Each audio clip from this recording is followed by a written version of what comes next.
దేశంలో తొలిసారిగా ఆంధ్రప్రదేశ్లో వాట్సాప్ గవర్నెన్స్ స్టార్ట్ అవుతుంది. దాదాపు 161 సేవలు తొలి దశలో వాట్సాప్ మెసేజింగ్ యాప్ ద్వారా అందించనున్నారు. దీనికి సంబంధించి అక్టోబర్ 22, 2024లోనే ఆంధ్రప్రదేశ్ ప్రభుత్వం మెటాతో ఒక డీల్ చేసుకుందనమాట. అనేక రకాల సేవలు endowments, energy, road transport corporation, revenue, అన్నా క్యాంటీన్స్, సీఎం రిలీఫ్ ఫండ్ సంబంధించిన దరఖాస్తులు, మున్సిపల్ అడ్మినిస్ట్రేషన్ ఇలా అనేక రకాల సేవలను వాట్సాప్ మెసేజింగ్ యాప్ ద్వారా అందించనున్నారు.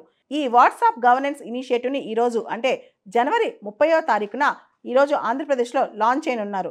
డిజిటల్ సర్వీసెస్ అనేవి చాలా ఇంపార్టెంట్. ముఖ్యంగా వాటిని స్ట్రీమ్లైన్ చేయటం ఇంకా ఇంపార్టెంట్. ప్రజలకి చాలా సులభతరంగా గవర్నమెంట్ ఆఫీసుల చుట్టూ తిరిగే పని లేకుండా, ఎక్కువ డిలేస్ లేకుండా, ఎక్యురసీతో టైం బౌండ్ సర్వీసెస్ అందించడమే తమ బాధ్యతగా గుర్తిస్తుందని చెప్పి ఏపీ సీఎం తెలియజేశారు. మనకు తెలుసు గవర్నమెంట్ సర్వీసెస్లో ఎఫిషియన్సీ, ఎఫెక్టివ్నెస్, టైం బౌండ్నెస్ చాలా ఇంపార్టెంట్. వాటన్నిటితో పాటు క్వాలిటేటివ్ సర్వీస్ డెలివరీ కూడా చాలా ఇంపార్టెంట్ అనమాట. ఇవన్నీ అందించడం కోసం దేశంలోనే ప్రప్రథమంగా తొలిసారిగా వాట్సాప్ గవర్నెన్స్ అనే కాన్సెప్ట్ తీసుకొస్తున్నారు.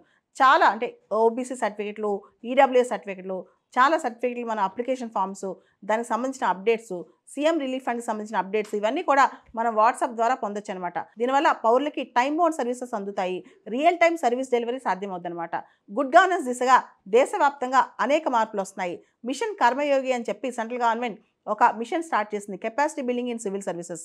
దాంతోపాటు రైట్ టు ఇన్ఫర్మేషన్ యాక్ట్, సమాచార హక్కు చట్టం కావచ్చు, సిటిజన్ చార్టర్స్ కావచ్చు, తర్వాత Pragati, proactive governance and timely implementation ఈ ప్రోగ్రామ్ కావచ్చు. సెంట్రల్ లెవెల్లో మనం గమనిస్తే కనుక CPGRAMS, centralised public grievances redressal and monitoring system, ఏదైతే ప్రజల సమస్యలు ఉన్నాయో అవన్నీ కూడా ఆన్లైన్ ద్వారా తీర్చడం కావచ్చు. ఇవన్నీ కూడా ఈ డిజిటల్ యుగంలో, ఈ గవర్నెన్స్ యుగంలో ప్రజా సేవలు, ప్రజా సమస్యలు ఇవన్నీ కూడా ఎలక్ట్రానిక్ గవర్నెన్స్ ద్వారా అయిపోతే, డిజిటల్ ద్వారా అయిపోతే ఎంత బాగుంటుంది.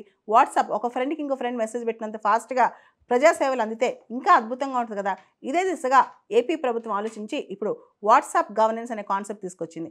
అయితే దీన్ని ప్రజలందరికీ చేరుబాటులో, ఎవరైతే డిజిటల్లీ ఎడ్యుకేటెడ్ లేరో లేదా ఎవరైతే వాట్సాప్ వాడరో వాళ్ళందరికీ కూడా ఈ సేవలు ఎలా అందుతాయి, ముఖ్యంగా ఎవరి దగ్గర అయితే స్మార్ట్ ఫోన్స్ ఉండవో వీళ్ళందరూ కూడా ఈ సేవలు అందే విధంగా, ముఖ్యంగా రూరల్ ఆంధ్రాలో ఈ సేవలు అందడం చాలా ముఖ్యం అనమాట.